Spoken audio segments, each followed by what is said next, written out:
Welcome back to another Crooked Spine Show interview. I'm here with Troy Lang. In 2025, it is right now, this is July 2nd, 2025. We have now advanced treatments and therapies to help us get and stay healthy quickly.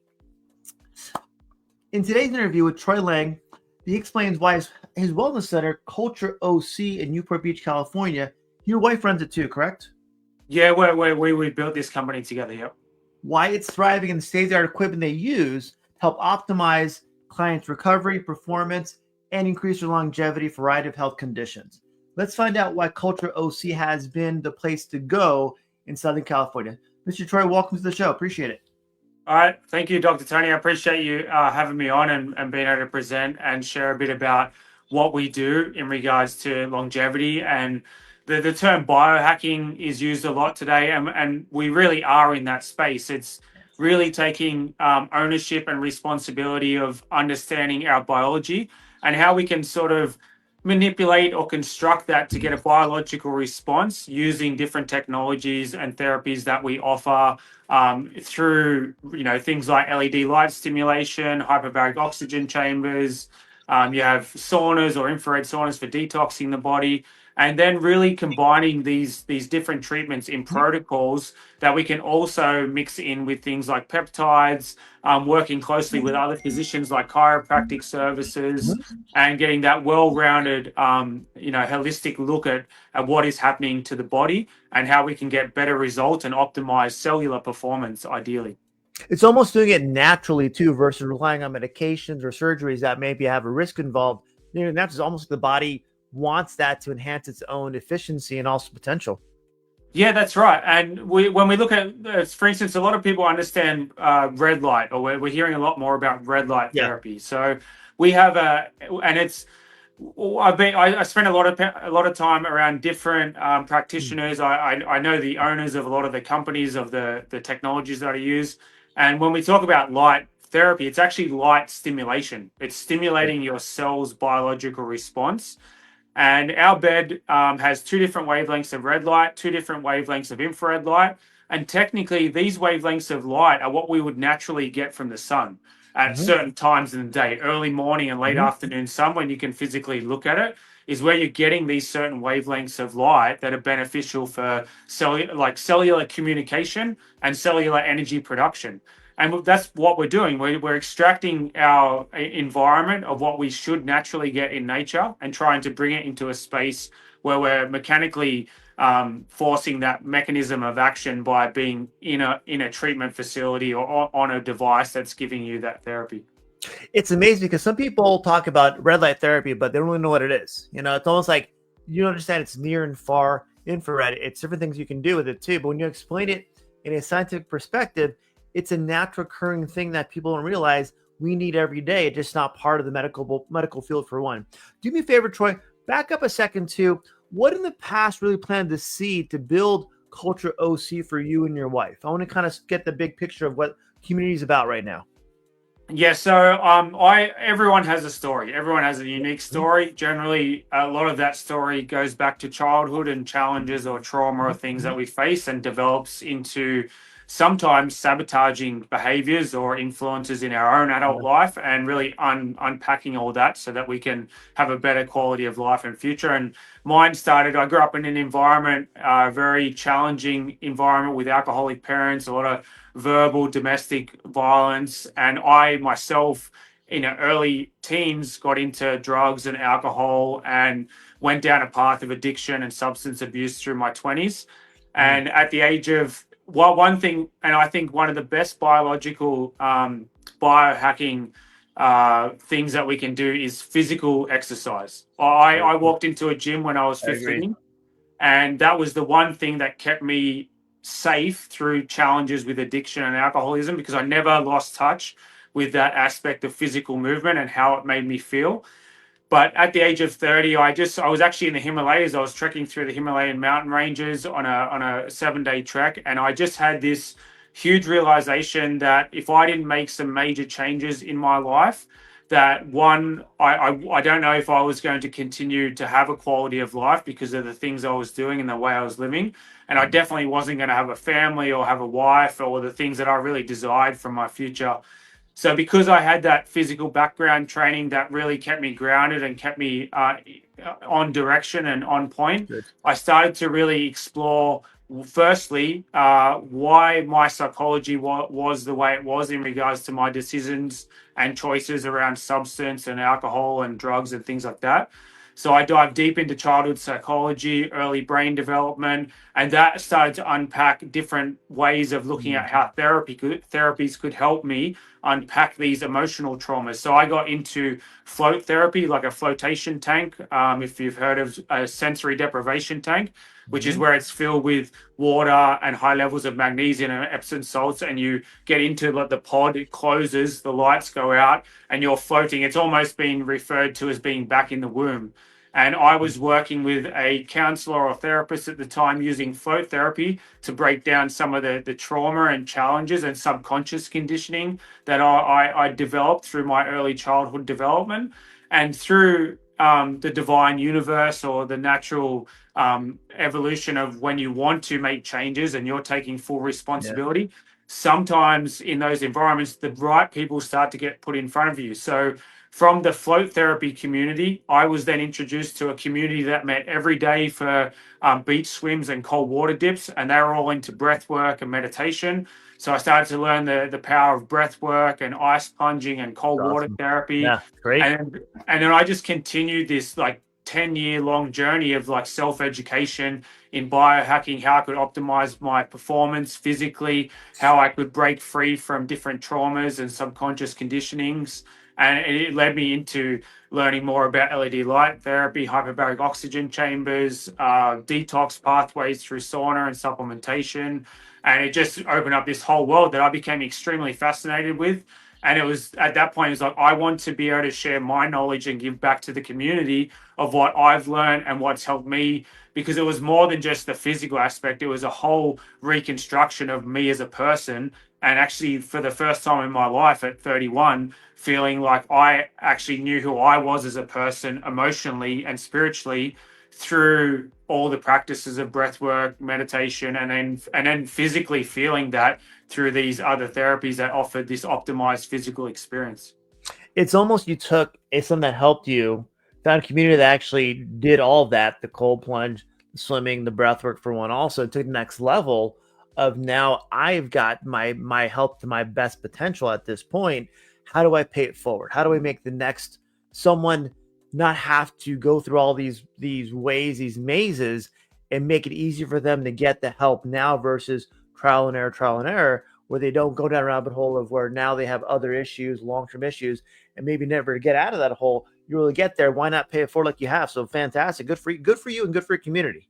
Yeah, no, I appreciate that. And what I've found is that the journey of, like, I work a lot with men's mental health. I'm passionate Right. about men's mental health and providing an environment for men to be able to understand that it's okay to express how you feel, because a lot of us, we're just by our primal nature, we feel that we have to be the protector and the provider, and that we don't want to put our burdens on our wife or our children, or Yeah. we hold that in. So my biggest evolution was spending time with other men who would freely share their experience and share their story. And that's why what you're sharing in regards to what I've just shared is like, how can I provide an environment where people get this understanding of my story to relate to that, to be able to understand, okay, I'm not the only one going through this. There are other options, and there are different things that I can do to make me feel better and to be a better person. When you become the best version of yourself, you become the best version for everyone else around you. So it's that inner self-love that you're really connecting with, and looking to make sure that you're taking care of yourself first. Because if you put all your energy into the environments around you, the people around you, you at some point will just become depleted and not the best version of yourself. So it's very important to make sure that you're ticking all the boxes, looking after yourself, providing that self-love, so that you become the best version for all the people in your life and your community around you. I've known you for about 10 minutes now, Troy, and two things. I think you're okay being uncomfortable, and I think you like to help people. Yeah. Yeah. It's Sorry. Just I've been around a lot of people, so it'd be good for you. And again, it's not about the business, about it's sometimes knowing about the person behind the business to build that trust and what they've gone through. They're not selling something, they're telling what that worked for them to help you. Now you create a life for you, maybe mental, physical, psychological, or spiritual health to get themselves better. So thank you. Yeah, no, and I appreciate it. And I got goosebumps when you said that, because to be seen is a big thing for people to feel like they've been seen for who they are.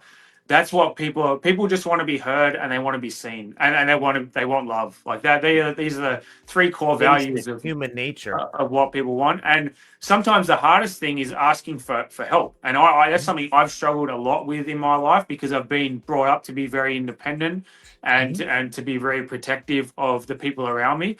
And sometimes that creates challenges with asking for help when you really need help, which is a environment from a community aspect that we really try to create. We have a beautiful facility offering all these treatments, but we do a lot of community events. We do big breathwork events where we bring community together. We do cold plunge events where we do pop-up ice baths and breathwork events. And we try to connect with a lot of community events that are doing the same things, where we can provide different services and bring what we do in culture to the outside environment as well. It's amazing when you make your community part of you, and you're almost, it's just an equal exchange rule where the more you give, the more you get back. You get back enough to do whatever you want to do. And obviously you, your family, and your community of CultureOC has done that for one too. Getting into your company, we'll have another talk down the line about mental, physical health, and just being a good human. Let's talk about that later on. We'll go back to your business too. How does it help quality of life long term by biohacking? What is biohacking? Let you talk about it. Explain that to me. So biohacking is literally reversing it, hacking into our biology. And so what we're doing is we're looking for a biological response. So how our cells communicate and how much energy they produce, or our mitochondria produce, determines how well our body is functioning on a cellular level. And we are made up of trillions of cells. All these cells have different roles. So whether it's from organs to muscle tissue to hair to skin, but they all communicate together, and their communication pathways and how much energy they produce is what determines our cellular health. And then this has a huge role in metabolic dysfunction, because over 90% of most of the citizens in the US have some sort of metabolic dysfunction, which is your body's inability to break down things metabolically to produce the energy required, which is a cellular function. So when we're bringing someone in to look at how their lifestyle is, we're structuring it and looking at everything from what is your sleep like, how much water do you consume, your diet, what is your community aspect like, your social time. And then we're looking for different things. When we have people who have done blood work and certain things, we're looking at their hormone levels and trying to understand how much inflammation is in their body, how their cells are responding, and what therapies would best serve the issue they're presenting. So if it's a chronic health issue, we have people going through surgery recovery. So we're looking for a faster response with oxygen and LED light therapy to stimulate the tissue to recover faster. So it's really profiling each individual client to understand what they're managing or what they're exposed to, so that we can then create a protocol that's going to work best for delivering energy. Majority of the things that our body is doing is receiving or breaking down something to produce energy. So light and oxygen is giving cells more energy to detoxify the body, to produce more cellular energy. When we eat food, we're breaking down the nutrients to produce energy. So most things we look at in day-to-day life around treatments is all about energy production, how well your body can absorb energy, and how well it can output that energy through different treatments and things that we do. It's almost like, and if I had, for example, recovering from surgery, or just felt lethargic, with fatigue all the time, or had other issues going on too, if you went to your medical doctor, this would not be something they would talk about. No. It's the next medication. It's more surgery, maybe PT, whatever it might be. Why doesn't medicine see this, or even your health insurance, and mine doesn't obviously, or most people don't, cover this? Why do you think? Well, I'm glad you actually brought this subject up. We live in a dysfunctional society that has been overly flooded with financial gain, and huge. And the pharmaceutical industry has had so much control over everything from the universities that teach the medical practices to, I mean, we can look back in history and go into the depths of how that all changed from the Rockefellers, they're going through their oil businesses, seeing how they were able to produce, the first line of pharmaceuticals, and then funding the medical industry that really basically started to blackwall natural remedies that we've lived off for thousands of years, and made They almost naturopathic. made them illegal in the They U.S. did. They, Yeah. they did. Yeah. And we need to get back to the root cause. What the problem is in the medical industry is that what you shared, they're looking for you to present symptoms that they say this pill will fix. But what we need to do is look at the root cause. Why are you having these symptoms? Like, Mhm. and this could be an effect of your environment. You may have mold in your environment. When we talk about diet's a big thing that comes up a lot. There is no one diet that suits all. People have a different biological response to different foods, and we can all be aware and say, okay, processed foods aren't good for anyone, but that doesn't mean that a carnivore diet is good for this person versus a vegan diet is better for this person. We have to understand what our body can break down and use those nutrients to get past the root cause of why you're getting all this inflammatory response within the body. And we do live in a system where it is unfortunately not constructed to looking at the root cause. It's looked at the quick fix. And that's why, as educators, like what you guys do with your podcasts and sharing information and your own understanding of like better lifestyle practices, we have to educate our communities on better lifestyle practices from starting from the ground up. So I often share, you can have a multi-million-dollar facility with all the best equipment, but if you are not doing the simple things right first, looking at your diet, alcohol consumption, physical activity, sleep, all these little things which are all in your own control, we have to start there, because you can come into a facility like this, and if you aren't ticking off the boxes of like food intake and exercise, it's pointless. You're wasting your time. It's almost like you're helping someone get to a better lifestyle first, diet, nutrition, exercise, mindset, whatever it might be, and then everything you have offered at CultureOC allows them to now enhance that and then maintain it on their own. Correct? Yeah, that's 100% right. It's exactly right.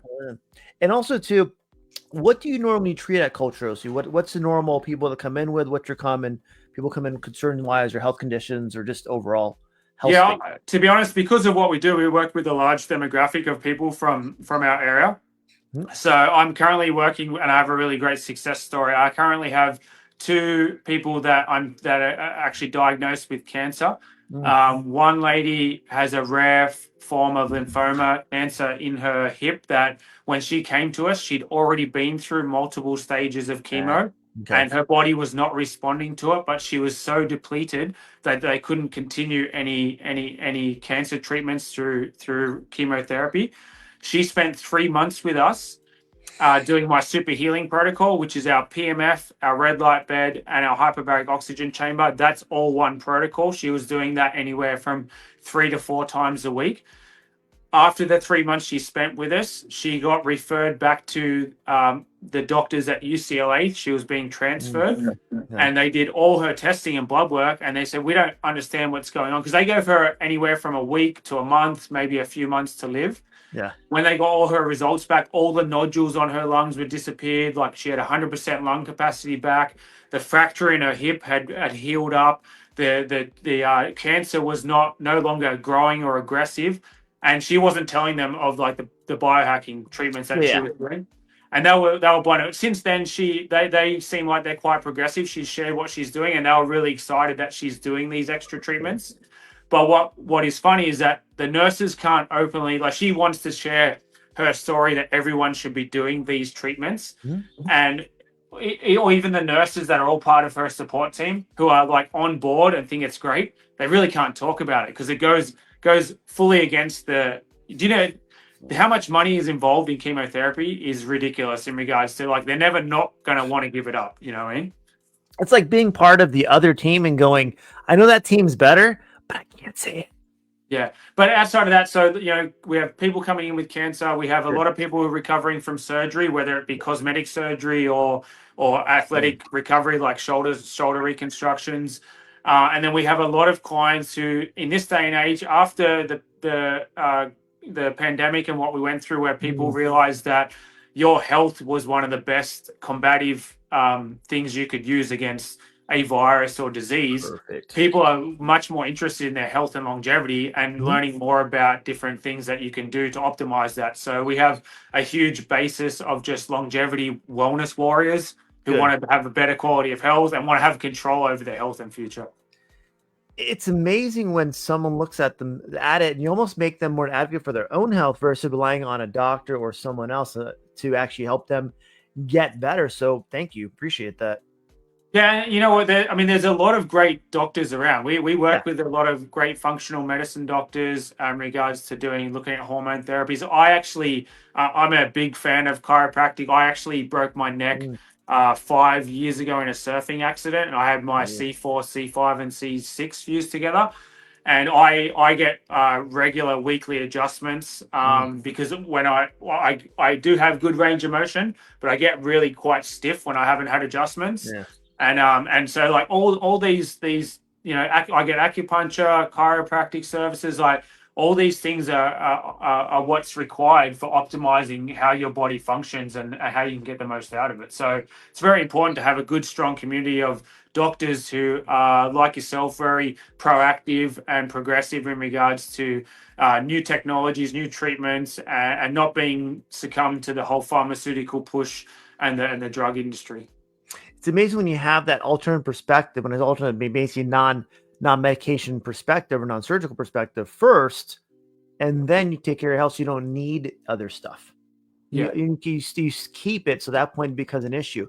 When someone walks in your clinic, in your wellness clinic first, what is the evaluation? How does it help you figure out what specifically they need, what type of treatments they may need to get them to a better state of health? Yeah, so we go through a pretty in-depth intake process, Good. a wellness evaluation, our intake process is very detailed on things that I've shared earlier in the podcast regarding your lifestyle aspects. So we are asking if you've had previous blood work done, so we can look at your hormone levels and micronutrient levels, because that plays a big role on how your cells function and your immune system, but also the physical aspects of do you exercise? What is your nutrition like? What is your social environment like? Do even down to do you spend much time in nature? Because we're looking at everything from a holistic point of view. So we want to understand your lifestyle. That gives us a good starting point to then be able to advise different treatments or different services that will really benefit. Also, what you're verbally communicating to us, like what is it, the experience that you're having? What are some of the challenges that you're facing? And then all that information we put together to provide the best protocol, the best services. And we can I'm a big cold plunge enthusiast. So, but cold plunging is an intense, aggressive therapy. And if it's not, I'm a big believer that if it's not taught to someone, because we teach a guided breathwork practice before we even get in the cold plunge, Smart. and we're teaching breathwork. We're teaching that for emotional fight or flight control, which enables you to handle stress and discomfort. Ideally, it's being used in the cold plunge, but what we find is that when people are cold plunging regularly, they're doing our breath work, learning these practices, is that when you go into the outside world and you're managing stress and confrontation, these practices help you manage that stress and those challenges, because you're developing a practice where you're inherently pushing yourself to do something you don't want to do, which starts to rewire your brain in regards to how you manage stress and discomfort. And our breath is so important to controlling our nervous system response, our heart rate. So it's so much more than the physiological response you get from these therapies. We're also teaching the mindset and how to control your nervous system at the same time. And you're almost like, I want to start faking them up. You're going, hey, do this or this or this. And all of a sudden they go, wow, my life outside of the cold plunge, the wellness center is actually easier now, even though I'm doing the same thing. It's just how I respond to my environment. I can handle it. It doesn't make me want to stress out. Like you said, nervous system keeps that more parasympathetic system versus stress response for one, two in the body. Yeah. And people don't know these things. There's such simple things. Like you could be stressed and be in your car and just pull over for 5 to 10 minutes, do some deep breathing, and immediately you're going to change how your nervous system responds to that stress. And walk me through too. We talked about that's part of it too. Do you have give me a detail? How does breath work actually work? And we'll walk through all your therapies for one. So let's walk through some of the breath work first. So we do teach some different styles of breath work, Okay. deep diaphragm breath. We do some Sufi breathing, pineal activation breath. And what we're doing is when you're going into intense breath work, you're obviously taking in a lot more oxygen. So the air we breathe, only 21% of that is actual oxygen that our body utilizes, that our hemoglobin receptors attach those oxygen molecules to. But in day-to-day life, we actually breathe quite shallowly and quickly.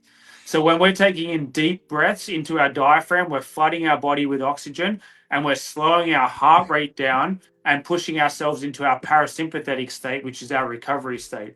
But what we're doing with different styles of breath work is we're able to, depending on the breath rate, how fast we're breathing, and our retention rounds, we can jump between sympathetic and parasympathetic. So sympathetic is our activation of our fight or flight. We're ready to go. We're activated. And then we switch from sympathetic to parasympathetic, where our body goes into that calm, natural state of recovery. So we're Yeah. teaching you how to have control over both. We're switching on sympathetic, Good. where we can be very fast, intentional, short, sharp breaths, where our body is activated. It's like, okay, we have to be ready to run, we have to be ready to fight. Like, well, what are we ready for? And then when we go into that slower, controlled state breathing, whether we're taking more longer breaths in through the nose, holding and breathing out in a slower rate, we're bringing that heart rate down, and we're putting ourselves into that parasympathetic state, which is where you're releasing the tension, you're releasing the stress within the body. So we're using breath work to activate both activations so that we understand how that feels. And then utilizing that going into cold plunge, instantly you go into that sympathetic response of like you're hyperventilating, you're holding your breath, and then we come back to that nice, slow, controlled breath. We lower the heart rate, and we actually control the environment we're in. And then going through it too, what is going in from breath work to cold plunge? What is the actual cold plunge, and how does it work? So cold plunge is it's a tub filled with chilled water. So we're a lot of people have heard of ice baths, but most cold plunges are using a chiller unit to keep the water at a certain temperature that you want it to remain at. So I like to use much lower temperatures. So our cold plunge is around 37 to 40 degrees. But at those temperatures, most of the research and science that I've based our cold plunge practices on is a lower amount of time exposed to the cold to get the most benefits out of cold plunging. So we aim for a minimum 3 minutes at those temperatures, and any time between 3 to 6 minutes is what we share is your time. So if you want to get out at 3, we've got to that point where we need to get to. And what's a cold plunge is very, very anti-inflammatory. So it's reducing inflammation within the body. Your body actually does go into shock, and what happens is we release this what's called a cold shock protein. And when you're in a healthy state, so you're not in a deficient state, it's actually boosting your immune response and your immune system by exposing yourself to the cold. It has been shown to stimulate the regeneration of tissue. So we get people with injuries that have had faster recovery times because you're reducing so much inflammation in the area.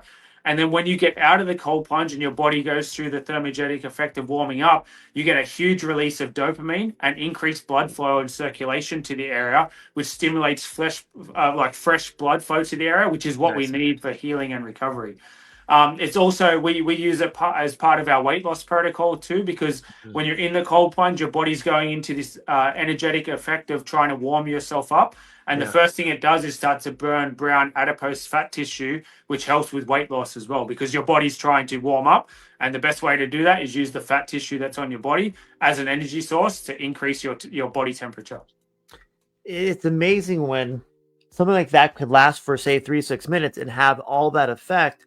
How often do you recommend people doing the cold plunge? Or is that just one thing about cold plunging is that it's something that you can do on a daily basis, as long as your body's in a healthy point of view. So cold plunging can have negative effects, and you do want to be aware of that. If your immune system is deficient, or you have really bad blood circulation or blood flow in general, you can have a negative response to the environment. So that's why we go through the intake. But if you're a healthy individual, I try to get in that cold plunge every day because of the psychological benefits. There is never a day I want to get in there.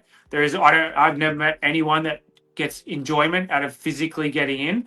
But when you get in and you do it regularly, for me, it's a meditation practice. Within 10 to 15 seconds, I'm in the zone. I have my meditation that I like to play that's training my subconscious, and I'm just in the zone. I'm not cold. I'm not thinking about the external environment. My body's just going through the process. Ideally, though, for someone who doesn't have access to it daily, I'd like to see someone in there, 3 or 4 times a week.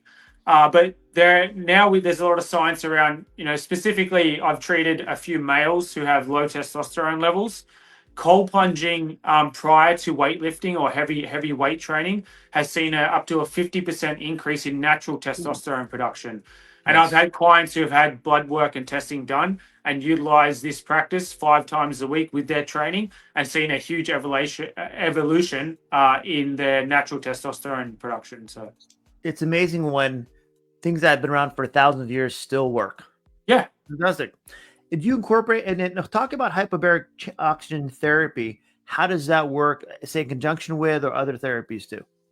Yeah, so on the market, you'll see different companies offer hyperbaric, but there are what is classed as a soft shell chamber, which will look like a canvas bag that you'll be zipped up in. And then you have what's called a hard shell chamber, which is it's a hard shell that's normally made out of fiberglass or some sort of stronger material. And the difference between something that's a soft shell, which is great for therapeutic use, so you're looking for just performance and recovery benefits, compared to a hard shell chamber, is the amount of pressure that you can pressurize that vessel to get a different response. So in our hard shell chamber, it maxes out at 2 ATA, and hyperbaric is measured in atmosphere absolutes, which is what ATA stands for. For when we're talking about deeper cellular regeneration and recovery, we really want to be above 1.5 and between 1.5 to 2.4, depending on what we're managing. And it depends on how often you're utilizing that chamber based on the specific needs of whether it's injury or chronic health issues, traumatic brain injury. So we really have to work out what is going on. And then that's where we base what pressure we want to get you to. So in the chamber, now, most chambers are not pressurized with oxygen. In a hospital, you'll find a lot of chambers are pressurized with oxygen. So when you're in a hyperbaric that's pressurized with oxygen, it becomes a very volatile environment. So you cannot wear jewelry, you can't take electronics in, you have to wear cotton clothing because it's a volatile environment for explosion. It only needs a small static shock from clothing. That's why you have to wear cotton clothing. And you've created a bomb, essentially. A lot of chambers in wellness and recovery centers like ours are pressurized with normal air. So we're pressurizing the chamber with normal air, but we have a medical grade oxygen concentrator that's delivering anywhere from 95 to 100% oxygen. So you're wearing a mask that you're breathing in high levels of oxygen. Now, from a biological point, what is happening is with the laws of gas and pressure, oxygen becomes saturated into your blood plasma. Our blood plasma is the liquid portion of our blood that generally doesn't have any high levels of oxygen concentration to it until you are in a pressurized environment where then that oxygen is being saturated into the blood plasma, and that blood plasma is being then forced into the tissue under pressure, which increases most inflammation is a lack of it's hypoxic, so we have a lack of oxygen flow to there. So a couple of things: our cells need oxygen to produce energy. The more energy the cells produce, the more they speed up the healing and recovery time. The more oxygen we get into the tissue, the faster it regenerates the area. The more often you're using a hyperbaric oxygen chamber, the more stem cells are produced from or mobilized from your bone marrow. So stem cells are important because they are the cells that can replicate other cells we're deficient on. They can be any other cell and activate the cell's response to being cells that we're deficient on. Another thing that happens in a hyperbaric oxygen chamber that we find with traumatic brain injuries or issues with the brain, say we've had a stroke or there's brain damage, we're actually limiting the amount of blood flow and oxygen to the area. When you're using hyperbaric enough, our body starts to recreate new vascular pathways, Perfect. meaning it's providing more blood flow and more oxygen-rich blood flow. Give me 1 second. Reset. Lost you, Troy. Give me 1 second here. Sorry, you there? Okay, yeah, we're good. It just life happens. We're good. Yeah. All right. Cool. What's going on with my camera? No, you're good. Oh, can you see me? Yeah, you're good. I got your sound and visual. So going back to, so it allows it almost to regenerate vascular system in your body. So now, what say for example, someone had a stroke, that cranial circle of Willis can actually improve over time to see their body improve too. And obviously, if there's more blood flow to the brain cells can regenerate. At that point, get them to a better functioning, higher level. Correct? Yeah, that's correct. So a lot of things you'll see from having a stroke is paralysis, which is generally that part of the brain has been affected by a lack of oxygen and blood flow to the brain. So, we talked about the medical industry here, and there's only 15 FDA approved and cleared on-label uses for hyperbaric. One of them being TBI or stroke victim brain injuries, but that regulation was created in 1973 or 1970, and since then there has been no further testing or research put into hyperbaric here in the US. But if you go to Europe and South America and other parts in the world, they use hyperbaric oxygen to treat all kinds of chronic health issues, from Lyme's disease to ALS to autism, all kinds of different things, because we're the story of Chrissy, and she happily lets me share her story, who went through cancer. Her original oncologist told her not to use hyperbaric because it could make the cancer cells more aggressive, which is complete fallacy, and it's not correct. And for someone in his position to be sharing something like that, which this saved her life. She's been alive a whole year now because of what we do with her and how we treat her at this facility with oxygen and light therapy. It's a form of malpractice. It is, because the science shows that with cancer cells, they generally feed on glucose. So like high levels of sugar are not good. And they're very hypoxic. So they have a lack of oxygen to the tissue. So how do we reverse that? We flood the body with oxygen. Opposite. Yeah, exactly. Which is what hyperbaric does. What do you combine hyperbaric with normally as a treatment for somebody? So we combine multiple therapies that synergistically boost each other. So we do our our first precursor part of our super healing protocol is our PEMF mat, our pulse electromagnetic frequency mat. This is stimulating blood flow and circulation around the body, reducing inflammation, and starting the process of cellular ATP production or energy production. Okay. While they're on the PEMF mat, they're wearing a device called a brain tap, which is a meditation headset device that uses light and audio therapy, and it shifts the brainwave activity into the parasympathetic state, that delta or theta brainwaves.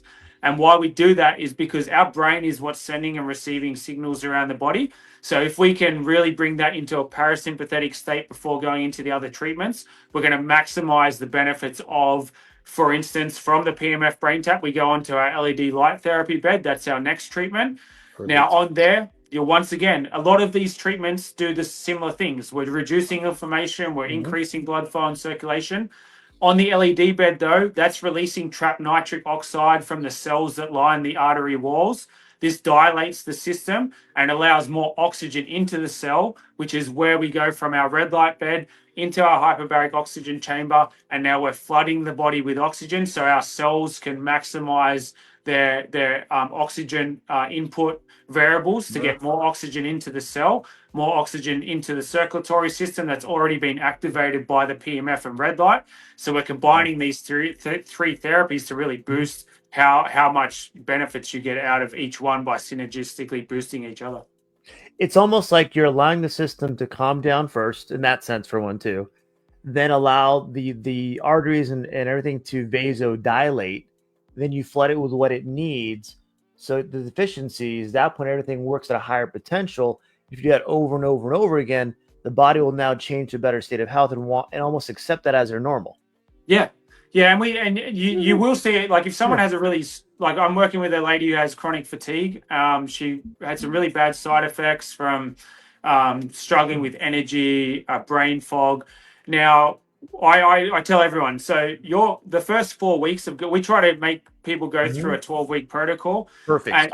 And it's important because anything like a diet, a training program, therapies like we do, your body goes through an adaptation period. With that first 4 weeks, you can potentially have what will feel or appear like negative side effects. You might actually be more exhausted, more fatigued, because your body's receiving all this energy and it needs time to process it. And your cells need time to communicate. They need time to work out what's actually going on.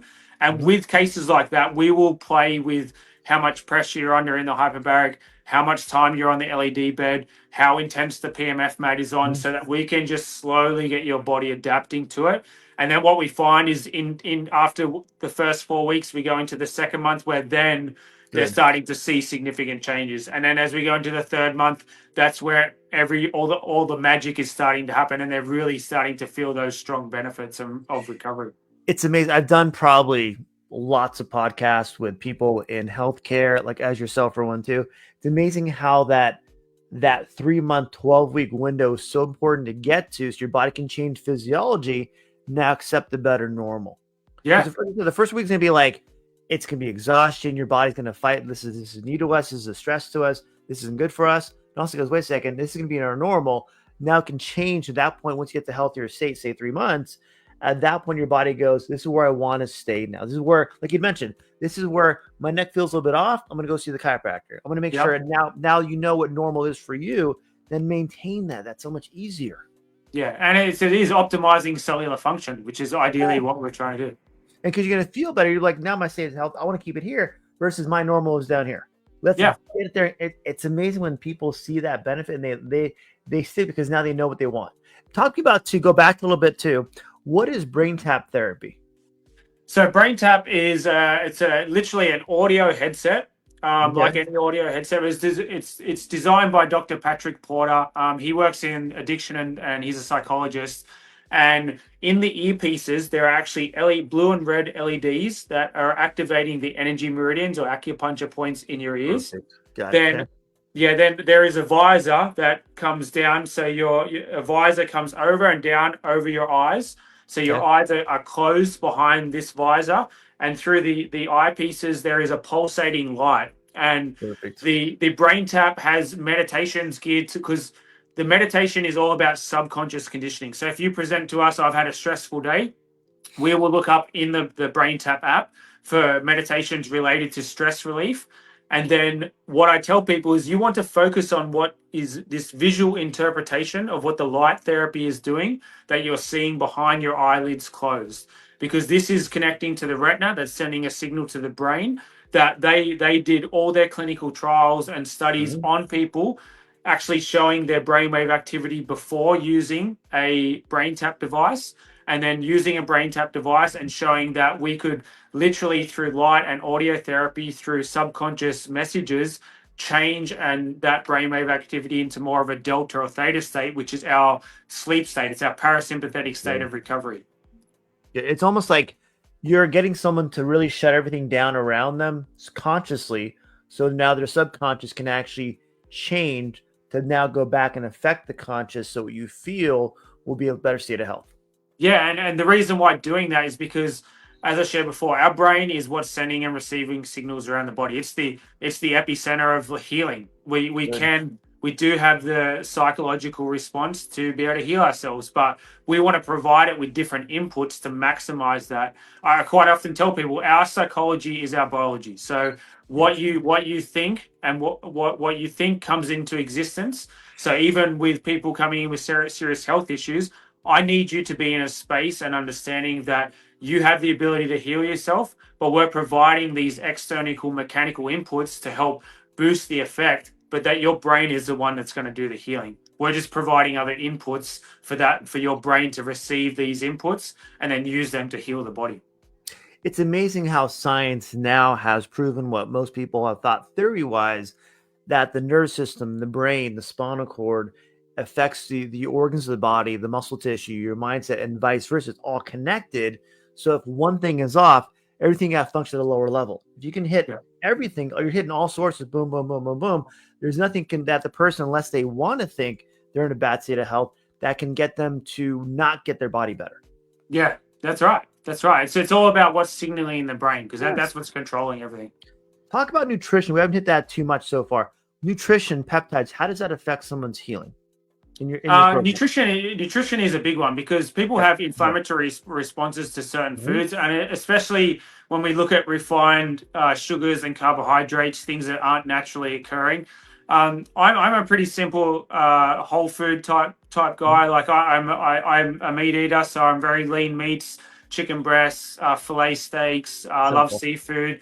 I love carbohydrates myself. I react really well, but to grown carbohydrates. I love sweet potatoes. I feel like white potatoes is demonized into the same category as bread and pasta, but they're really not. No. White potatoes are an incredible source of carbohydrate, like clean carbohydrate, and even white rice. White rice is something that I'll have as a carbohydrate.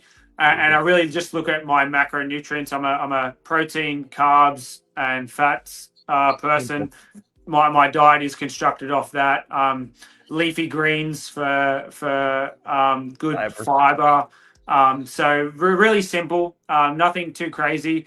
But like I said, the diet is very challenging for some people. Some people don't want to eat meat, whether it doesn't agree with them or it's ethical reasons. Some people, like different.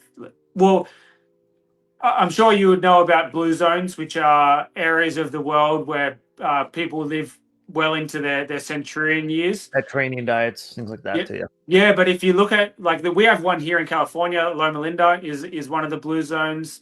They eat a lot more legumes and beans and things like that. But then in Okinawa, in Japan, which is another blue zone, they eat a lot more yams and sweet potatoes. Then you go to like Sardinia, more Mediterranean diet, where they do eat a lot of bread and pasta, but it's not processed. It's all fresh. Yeah, it's not processed. It's not the white bread. It's not Wonder White bread. No, we don't have that in that area of the world. And you talked about too, a lot of it is going to be breaking it, keep it as simple as possible, and still be healthy. Right? You don't have to buy high end food all the time or blah blah blah. Just keep it simple.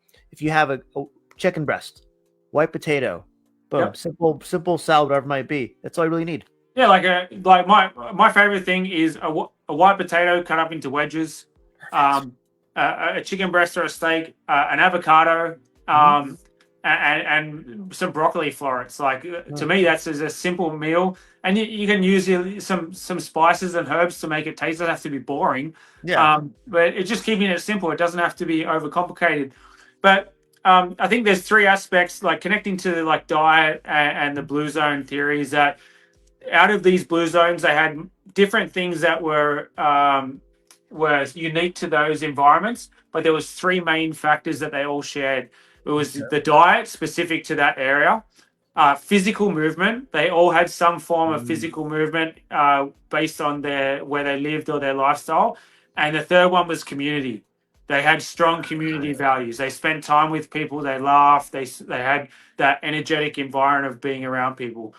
Those were the three things that all blue zones shared that was significant to all of them.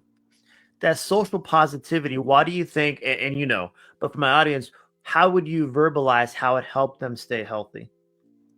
If you're not, muscle mass and muscle tissue is one of the best precursors to anti-aging. So being physically active is the best anti-aging tool you can do. That is free at your expenditure. You don't need a gym. You can do push-ups. You can do dips. You can go hang off a tree. You can go walk up a hill. Physical movement. You don't get old and stop doing things. You stop doing things, and that's why you get old. So if you're continuously moving, keeping your body active, it slows the aging process. It's the best anti-aging tool. Your diet. It's just simple. Like it's just simple science. Like energy in, good whole foods. It's what your body needs to fuel itself. And community. Like we are tribal people. the whole, like, we're doing a podcast online. It's great. We have this technology, but there's a, if we were in person, there would be a whole different level of energy Connection, yeah, transfer. connection, yeah. Yeah, connection, and we're great. We're connecting, but like when you're with people, when you share hugs, when you share laughter, when the vibrations of your voice hit Yeah. their eardrum, there's a whole different transfer of energy.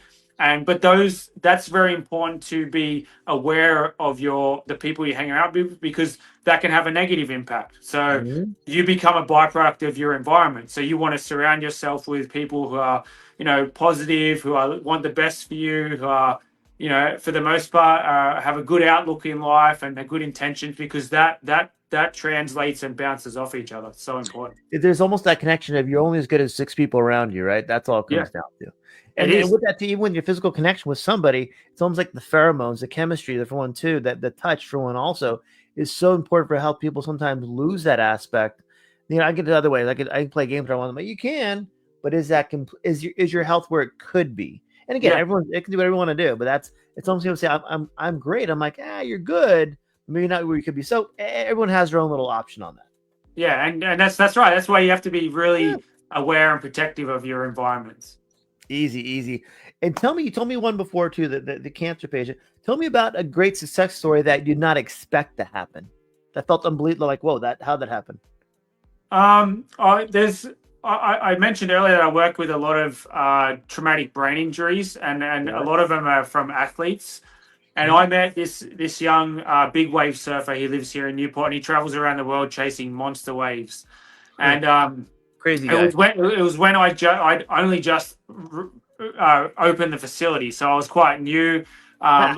All my journey had been my own personal journey and bringing everything to life. And he presented, he got a huge wipeout in Hawaii, and he was having all the significant effects of TBI from not being able to consume loud noises, brain fog, headaches, migraines, having to wear glasses because the lighting was too bright. And we spent a month doing my protocol of the super healing protocol, 5 days a week, 2 days off. And we fully took him from like being this shy, reserved, like closed off person because of the effect of the Mhm, TBI, mhm. to him, he actually being this really outgoing, like great young kid. And literally after day 30 of him finishing his treatments, he flew to Hawaii. And the next photo I got was of him on this giant wave with this time wearing a helmet, Thank and God. just doing what he loves, though, because he before he came in, he couldn't do anything. He's basically just Mhm. stuck in his own world. He couldn't do anything. And obviously the thing he loved was surfing. And we, after that month, being able to, one, put into action therapies I know work and boost the effects of each other in this new setting, in this new business. It was me just saying, I want you to trust me. I know the science of what my therapies can do and how it can help you. You put that trust in me, and I promise I'll give it back to you. And lo and behold, 4 weeks after treatment, he's back out there just chasing these crazy waves that I would never entertain getting Like, getting, yeah, getting. that's good for somebody else. I'm Yeah, good right here on land. I'm good. yeah. How long have you been business, Troy? How long have you had the wellness center? CultureOC now has been open 2 years this month. So now you have the knowledge, yes, and being an expert means time. You have enough time now. Also, you've built, like I said, you have something that can help people long term and short term get their health at better state. What's a good takeaway to get someone started on getting healthy? Where would you start them? Say you can't see them; they're in somewhere in Timbuktu, somewhere on the East Coast, maybe New York. How would you help them get started in their health journey? I would firstly really start and look at like their mindset and how they are psychologically structured in regards to discipline and self motivation. Very important, because if I'm not there directly with you, you have Mhm. to have some level of discipline and indicators that you're willing to put in the time and effort of what it's going to take for things that you have in your control. The next thing would just be exactly what we talked about before: Yep. your nutrition. Everything's going to start with simple Good. point of view of like, what is your nutrition like, what's the food intake you like, and Yeah. next and most important is, are you physically moving? If you are Good. struggling with mental health problems, depression, Mhm. anxiety, the first and best thing you can do is exercise. Good. Instantly it will change how you feel. It will release that dopamine release, those neurochemicals that release, those endorphins that just make you feel instantly better. Even if it's a hard workout, it just instantly makes you feel better. So really understanding someone's psychological point of view, where they're at, because there's little things like breath work and meditation that make a huge difference, that can be done every morning, every evening. Nutrition's going to change your biological response to how you're feeling, and your physical activity is the most important, because that's going to release these chemicals that are going to start to make you feel better. It's amazing when you think about mindset first, and from there, how do we change? Now we get the right mindset, then we can actually do things, get our body healthy. And like you said, mentioned too, with just movement alone, reduces cortisol, gets our stress hormones to reduce, increases our good hormones to help our body relax. Again, changing that neurological response to our nervous system actually changes long term too. So yeah, Mr. Troy, anything else I missed that you want to talk about today? No, I just want to thank you, because to have this opportunity to speak and share what we do, but to also connect with great doctors and physicians like yourself, I think is so important. I really love what you're doing out in the world, not just with you're a chiropractor, but your ability to connect with people, to want to share more information. I think that is extremely powerful, and it's everything that we need as a society. So I just want to applaud you and the work that you're doing, Dr. Tony, for your own community, and being able to share messages of other people to know that there are different things and other things that we can do to utilize the benefits of having a better quality of life. It's amazing. We all have business to run, right? We all have to do our own thing to pay our taxes or build everything else too. But this is what makes my job fun, by doing these things for free. There's no commercials. There's no commercial ads, right? We're not getting paid. Yeah. Can share the word of people getting healthy and staying healthy. And you offer things that I've brain tapping. I've heard a little bit about it, but you're offering certain things that people, when you combine them together, like the combination, the synergistic effect, allows people to really see the benefit of getting healthy and then maintain the better state of health, which is phenomenal. Actually, I did have one question, because I wanted to ask you, what are some biohacking things that you do in your own personal wellness and recovery stuff? My thing is really hydration, and again, nutrition, right? It's keeping it as simple as possible. I'm going to have a salad. I have right now in the fridge, I have egg whites ready to go. I gave my dog the yolks. I had big hard-boiled eggs. I have tomatoes, and I have garbanzo beans. Boom, simple, right? I mean, my thing is fasting too. I eat maybe 2 meals a day and keep it simple as possible. I have a protein shake just to keep my body going. But fasting for me has been a way to. I wear a heart rate monitor that has heart rate variability. Also tells me where I am every day. It's keeping track of certain things, like you had mentioned, so you know the right things. When you're not the right things, okay, what am I doing wrong? How am I low energy? What's going on? Listening to your body and having certain things like you're offering. I do red light therapy also, so I do that at home. It's almost like certain things you can do on your own, but routinely to make your body feel better. I also do leg compression sleep. I do a sauna when it's warm enough too. It's listening to your body, but doing the certain things that may take time to get yourself healthy. So I do it so tomorrow feels better. Yeah. I saw this morning, 68 people this morning, the office. I'll go back at 2:00 and probably see another 40. Yeah, right. I love what I do, but make sure this body stays healthy so I can do it tomorrow. And so I have more days involved. So thank you for the question. That's what I do. I wake up in the morning, 14 this morning, stretch, go work out, hit the gym, hit my back day. Boom. Come home, walk the dog, go to work. Yeah. But it's like you say, it's living what you preach, so people see that this is actually truth. Yeah, that's right. All right. Well, thank you very much. Welcome, my friend. Quick lean in for a quick thumbnail. Quick lean in. All right, my friend. I'll stop the show. We'll see you in the back. Thanks for watching, guys. Hold on for 1 second, Mr. Troy.